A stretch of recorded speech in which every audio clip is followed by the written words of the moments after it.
In the morning, citizens. Welcome to today's news and guidance show for Sunday, October 12th, 2025. Coming at you live from the Bitcoin Central, Austin, Texas.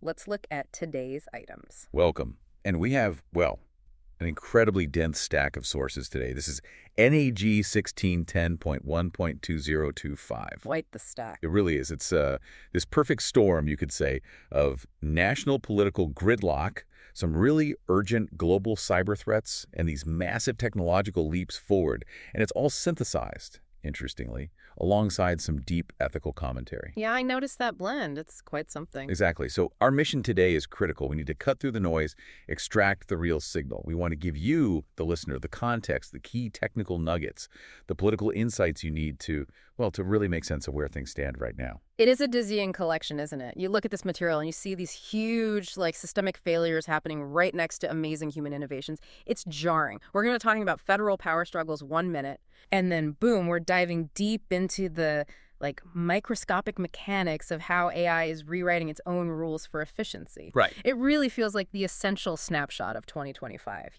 complex, definitely high stakes, and just moving at this unbelievable speed. Absolutely. We got to keep both that wide-angle lens and a really sharp focus to pull out the connections between these things that seem totally separate on the surface. Definitely. Okay, before we jump in, a huge thanks, as always, to our amazing producers and our research team. They do incredible work. And that includes Haldebot on Nosar for compiling this really comprehensive, maybe even a bit overwhelming collection of sources for us to dig into. Okay, let's unpack this. We really have to start where the deepest crises seem to be converging right now. That's the political and, well, the human stakes defining the national landscape. So right off the bat, we open with what looks like a serious constitutional showdown. The administration is locked in this intense legal fight over deploying federalized National Guard troops to Chicago. And this isn't just about, sending in people. It sounds like it's fundamentally about authority. It is. It's a profound confrontation over the limits of executive power, really. Yeah.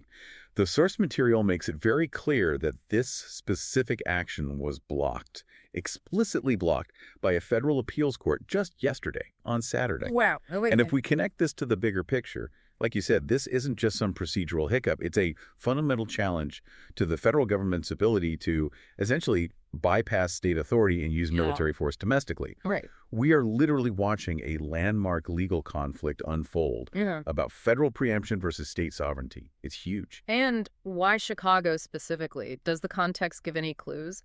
It implies there's a perceived severe need for federal help in a local crisis, right? But the courts are drawing a hard line. Precisely.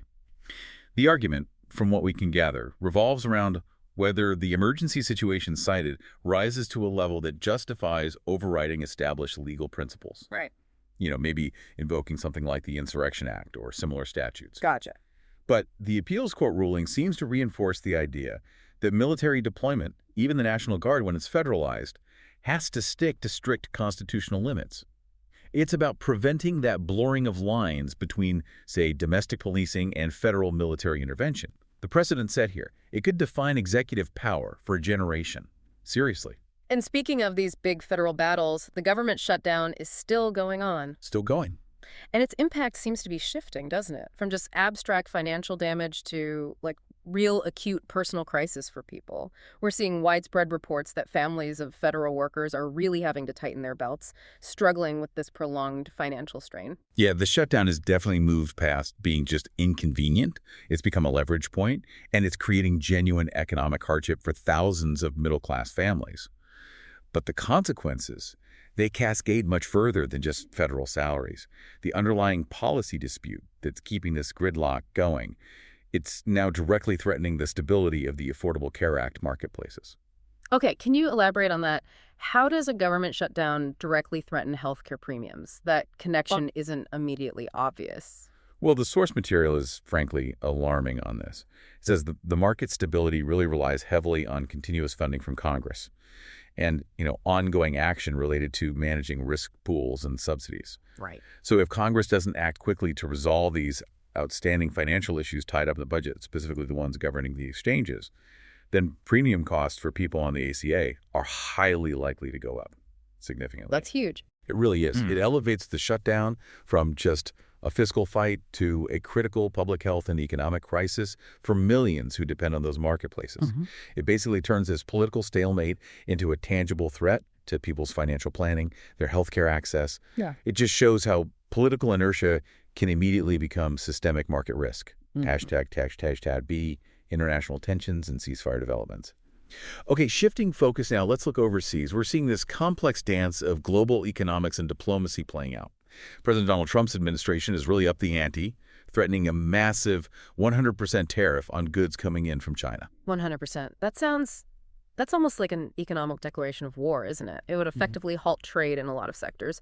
What was China's reaction to something that extreme? Well, their response, according to the reports, was strategically mixed. They signaled very clearly they wouldn't just back down from the threat, so indicating they were ready for a sustained economic fight if needed. Mm-hmm. But at the same time, they also urged the U.S. to resolve the differences through negotiation. Ah, the classic carrot and stick. Exactly. It's classic geopolitical maneuvering. You show strength, so you don't look weak, but you keep that diplomatic door open. Right now, the global trade community is just holding its breath, because a tariff that big, it could trigger a profound shift in global supply chains, lead to severe inflation worldwide. It really underscores the immense power the executive branch has in international economic policy. But, okay, amidst all that global economic tension, there's actually a really profound piece of positive news here, too, related to human security. Preparations are apparently finally underway to get more humanitarian aid into Gaza following a ceasefire. This is possibly the most significant positive development in today's sources, yeah. It marks potential hope, maybe, for an end to what's been just a devastating 2-year war. Expanding the aid is vital, obviously, but the real measure of success in these kinds of agreements often lies in the movement towards human exchanges. And is that actually starting, the Yeah. exchange process? It is beginning, yes. Preparations are starting for the release of Israeli hostages who've been held in Gaza. And that's coupled with the release of Palestinian prisoners being held in Israel. That sounds incredibly complex. Oh, it's unbelievably complex. Delicate, logistical, political negotiations. Every single name on those lists is both a political bargaining chip and, a personal tragedy. How successfully this exchange is carried out will really be the litmus test for whether this ceasefire holds and if there's a genuine commitment to de-escalation from both sides. #CC, domestic tragedies and disasters. Okay, here's where it gets really interesting and also just profoundly difficult to process is the contrast, the whiplash. We've been talking these huge nation-state level crises, tariffs, troop deployments, but the source stack just forces us to pivot instantly to these urgent, devastating human events right here at home. The suddenness is jarring, isn't it? Yeah. We have reports of a mass shooting. It happened at a crowded bar on what's described as an idyllic South Carolina island. 4 people killed, at least 20 injured.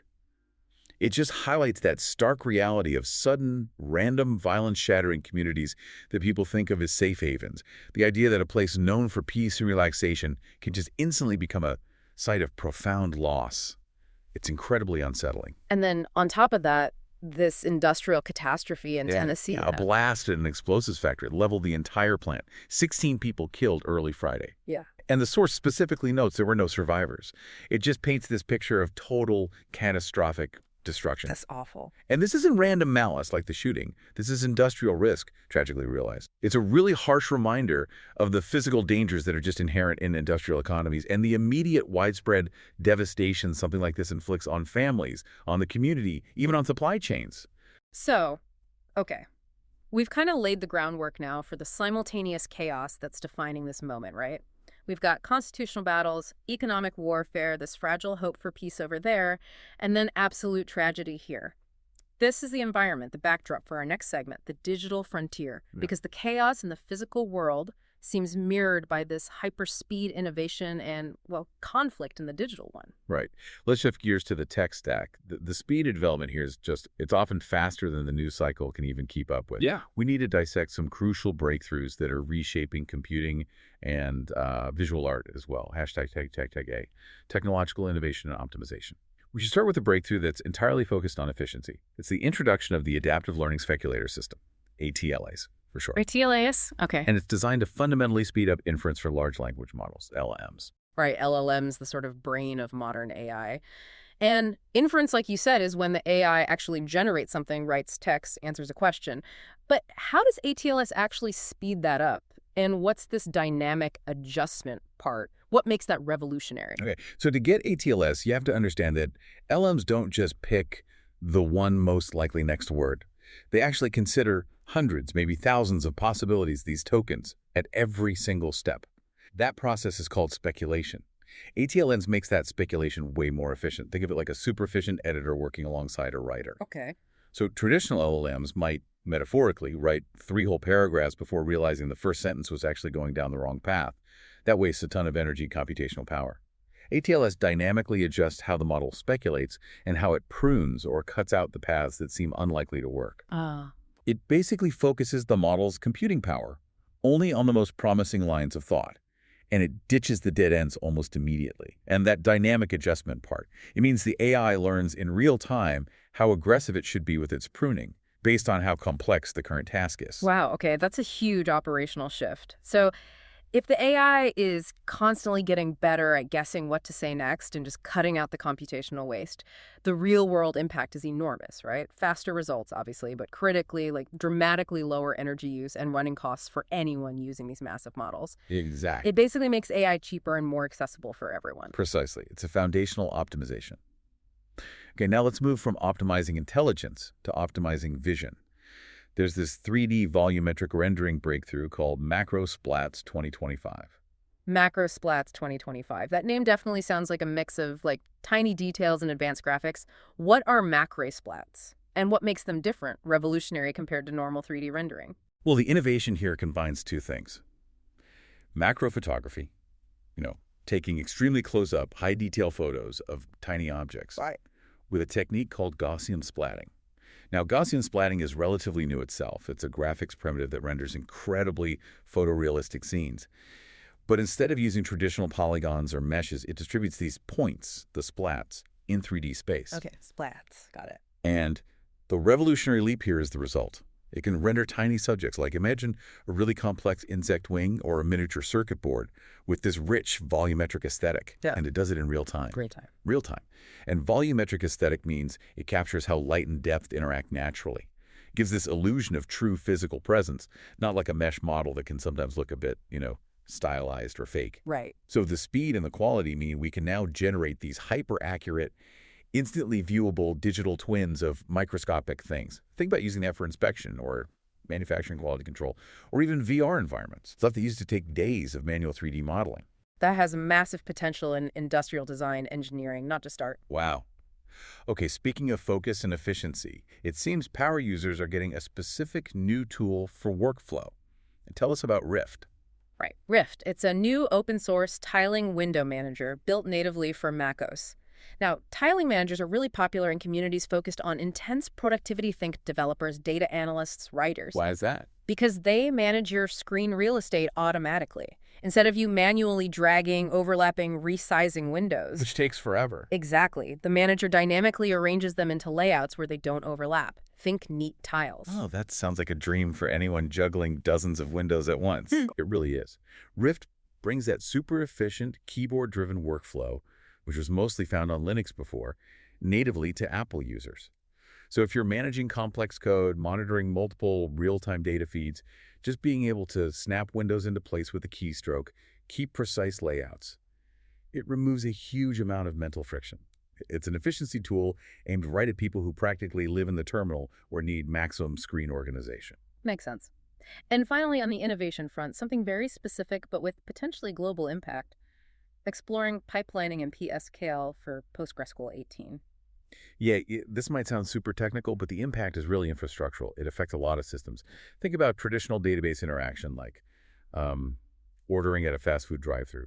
You have to wait for the first car to get their entire order before the next car can even start placing theirs. Right, one at a time. Slow. Exactly. Pipelining changes that. It lets the client, the application talking to the database, send multiple database statements, multiple queries simultaneously, without waiting for the response from the previous one. Ah, okay. Like sending a burst of orders at once. Precisely. This massively increases throughput, how much data gets processed per second, and it significantly cuts down latency, especially over networks that have high delay, like connecting across continents or doing huge financial badge updates overnight. It's a fundamental speed upgrade that could boost the performance of thousands of critical applications worldwide that rely on PostgreSQL, ###BT, active cyber threats and law enforcement actions. Okay, but the speed of innovation. It seems like it's only matched by the speed of exploitation these days.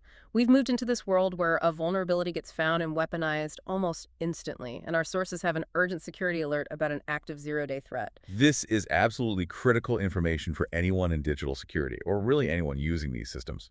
Threat actors are actively exploiting a zero-day vulnerability right now. It's designated CVE 2025-11371, and the targets are widely used file-sharing products, Gladnet CenterStack and Triafox. Okay, file sharing, that's common. What's the attack mechanism? What makes this specific vulnerability so dangerous? It allows local access to system files without requiring an authentication. Whoa. No login needed. No login needed. A 0-day, meaning the developers had literally 0 days notice to patch it because it's already being used in attacks. That bypasses basic authentication. That's a catastrophic failure point. It gives attackers a direct, unverified path deep into the system's sensitive files.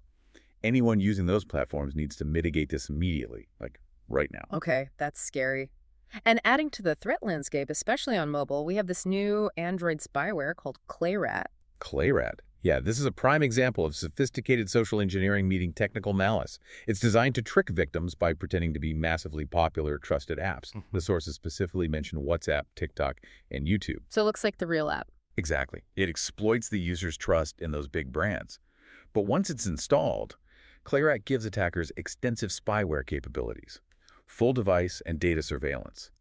It really forces us to talk again about source verification, especially when downloading apps from outside the official Google Play Store. You have to be so careful. Definitely. And the sheer scale of vulnerable infrastructure being targeted is highlighted by this other threat, the RondoDocs botnet. The numbers here are just staggering. They are genuinely alarming. RondoDocs isn't just going after one weakness. It's this sprawling, persistent attack that's targeting 56 different vulnerabilities. 56? 56, across more than 30 distinct types of devices worldwide. Wow. Think about that complexity. 30 different manufacturers, maybe 30 different operating systems, different configurations. Defending against that is exponentially harder. The defenders have to patch all 56 vulnerabilities across this completely mixed bag of technology, while the attacker, they only need to find one point of failure in one of those devices. It sounds almost impossible for the defenders. It underscores the immense challenge of maintaining global security standards when the ecosystem is so diverse. But it's not all bad news on the cyber front, right?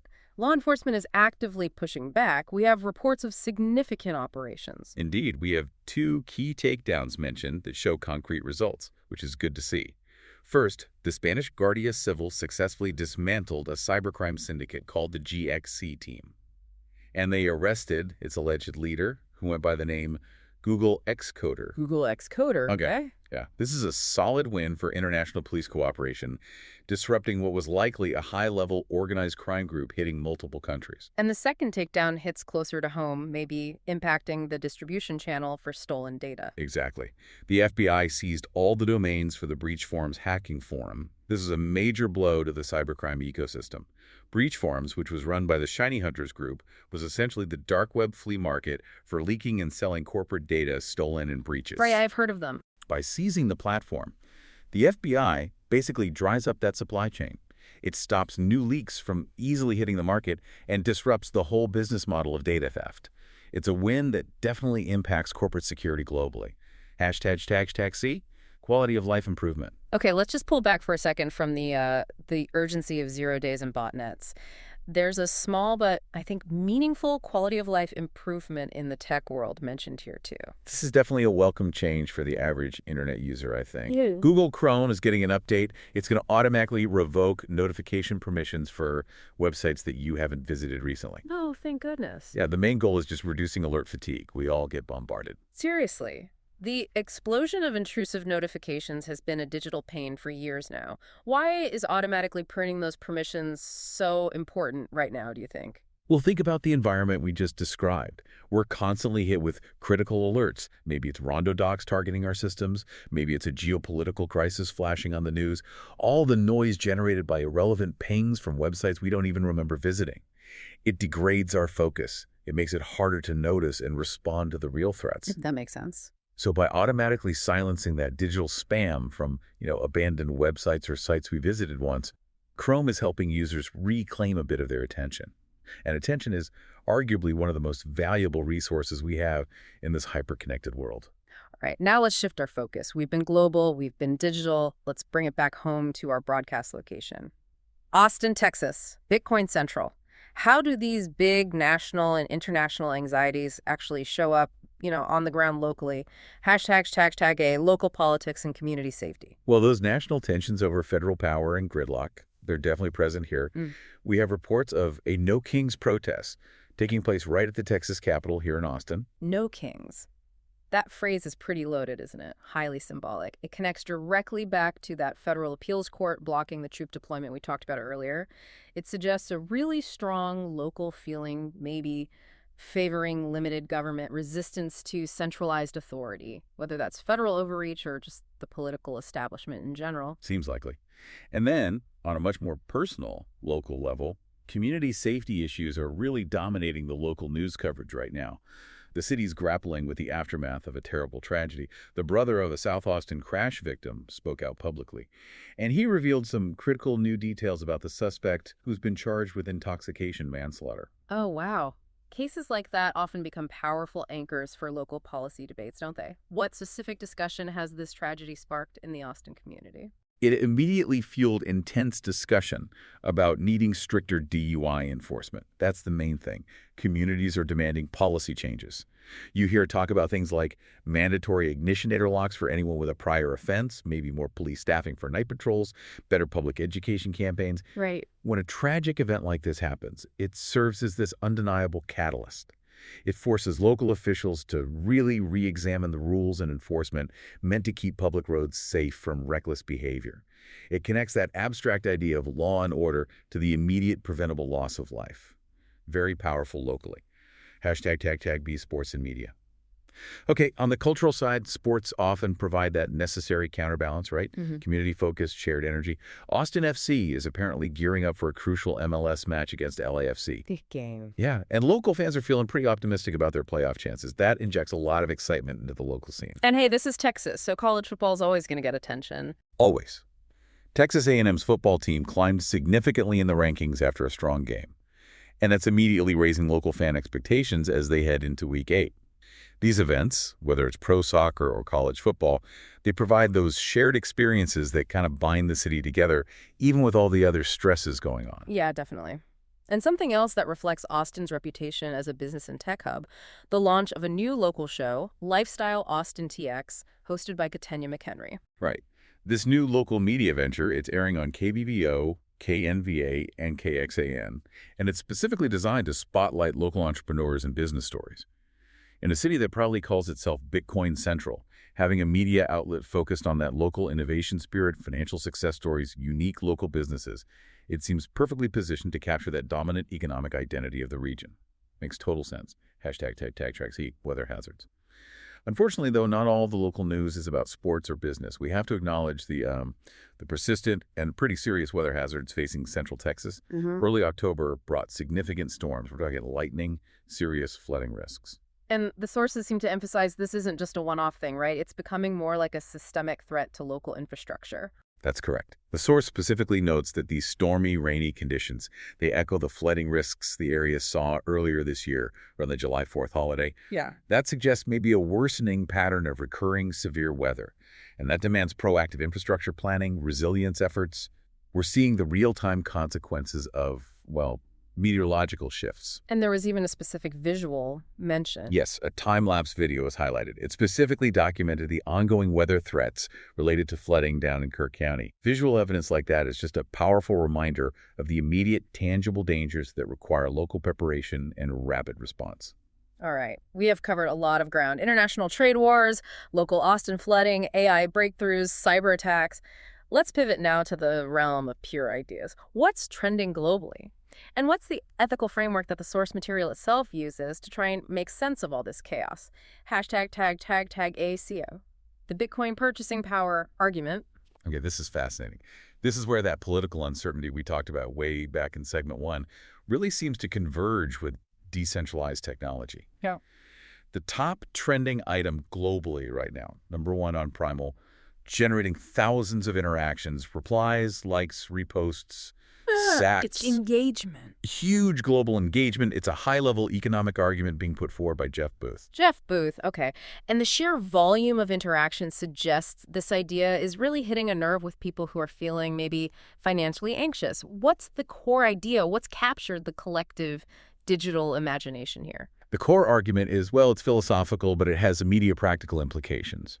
Booth argues that Bitcoin fundamentally changes the concept of storing purchasing power. Okay. He basically says that the historical problem humanity's always faced is that we've never been able to effectively store money in money itself, meaning fiat currencies, dollars, euros, whatever.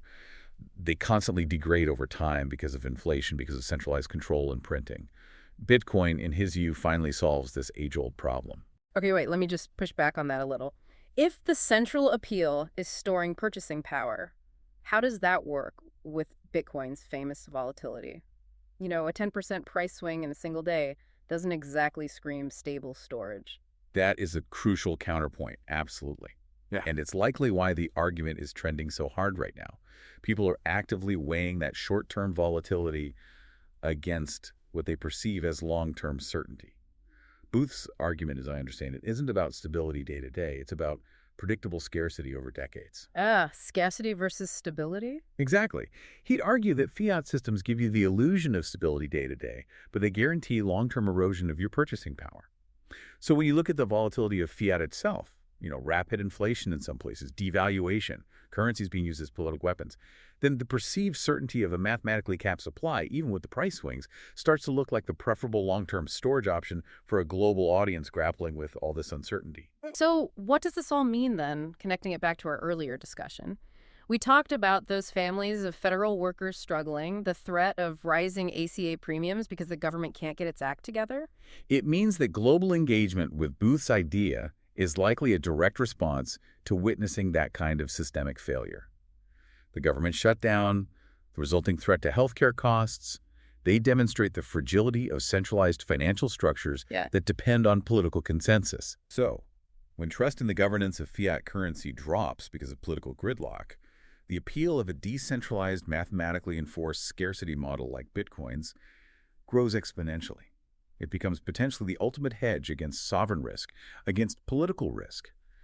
The fact that Booth's argument is trending so hard confirms that people globally are actively looking for financial systems that are decoupled from the political chaos we outlined in segment 1.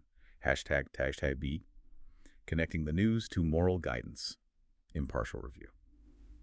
Okay, so to wrap up our analysis of the source material itself, we need to turn to the guidance component that was included. The source actually tried to synthesize the day's chaos into an ethical framework. And yeah, when you look back at the whole stack, the mass shooting, the industrial deaths, the reckless manslaughter case right here in Austin, the zero-day exploits being used for malicious gain, maybe even the underlying greed driving things like financial fraud, a very clear theme of human failure, of wickedness, as the source puts it, definitely emerges. The source material was quite meticulous in framing these very different events, ranging from, say, financial fraud at the Vancouver Stock Exchange, which was mentioned in the source's background material, all the way to the immediate physical danger of the South Carolina shooting and the Austin DUI case. It frames them as reflections of specific ethical warnings, and it explicitly advises the listener to recognize these kinds of dangerous paths and actively turn away from them. Interesting. The synthesis presented makes the point that wickedness isn't just physical violence. It includes financial exploitation, reckless endangerment of others. They're framed as interconnected failures of character, essentially. And the daily proverb, which is provided right there in the source material, is presented as a direct counter, a piece of wisdom responding to the destructive paths documented in the news summaries. Okay, let's present that wisdom literature excerpt exactly as it was provided then, just noting that direct connection the source makes to the news we've just gone through. It reads, "My son, walk not thou in the way with them. Refrain thy foot from their path, for their feet run to evil and make haste to shed blood." That's Proverbs 1, verses 15 through 16. It's definitely a powerful moment for reflection in the material. It shows that despite all the complexity of AI acceleration and constitutional crises, maybe the core human challenge remains that choice between ethical action and, well, destructive paths. #hack outro. So that was a pretty comprehensive deep dive, wasn't it? It really was. We started with constitutional friction over federal troops, the financial vulnerability of ACA marketplaces. Mm-hmm. Then we moved through the rapid innovation of things like ATLAs and Gaussian splatting. Right, navigated that landscape of zero-day exploits and global botnet. Found a bit of refuge in local Austin sports, Yeah. and then confronted that persistent ethical struggle reflected in the trending economic arguments and the guidance provided. If you needed a shortcut to understanding this specific moment, Sunday, October 12th, 2025, I think this was it. We've definitely seen that the speed of law and politics seems to be lagging way behind the speed of technology and the speed of threats. And for you, the listener, I think the most critical takeaway really lies in that acceleration gap. It's huge. The efficiency gains we see in tech like ATLA speeding up LLMs or pipelining turbocharging databases, they're fantastic, truly. But they simultaneously make the threat landscape more dangerous. The sheer speed and scope of something like the RondoDocs botnet, hitting 56 vulnerabilities across 30 devices, it just highlights that hyper-efficiency is absolutely a double-edged sword. Okay, time for our clip of the day selection. Given its foundational impact on how basically all of us will interact with AI going forward, my nomination has to be the discussion of the Adaptive Learning Speculator System, ATLS. That explanation of how dynamic speculation and pruning are revolutionizing inference speed, that feels like the high-value technical nugget that's really going to define the next generation of LLMs. That's an excellent choice. Yeah, understanding the mechanics of that optimization, even at a high level, is really key to grasping where AI accessibility is headed. Okay, and this leads us perfectly into our final provocative thought for you, the listener, today. It synthesizes that guidance with the technology we've discussed. The source material link the abstract risk of financial fraud, like that Vancouver example, with the immediate danger of physical violence, like South Carolina or Tennessee. We are rapidly enhancing efficiency everywhere, right? Through tools like ATLAs, through PostgreSQL pipelining, making our systems faster, cheaper. But how do we make sure our digital governance, our ethical frameworks, evolve fast enough to handle 56 vulnerabilities being targeted simultaneously by something like the RondoDocs botnet? What structures are actually in place to protect us when the fundamental speed of technological change and the speed of crime using that tech fundamentally outpaces the speed of regulation and law? Something to think about. Thank you for joining us for this deep dive into the complexity of today's news and guidance stack. We really hope this exploration has provided some clarity you need. Adios, peoples.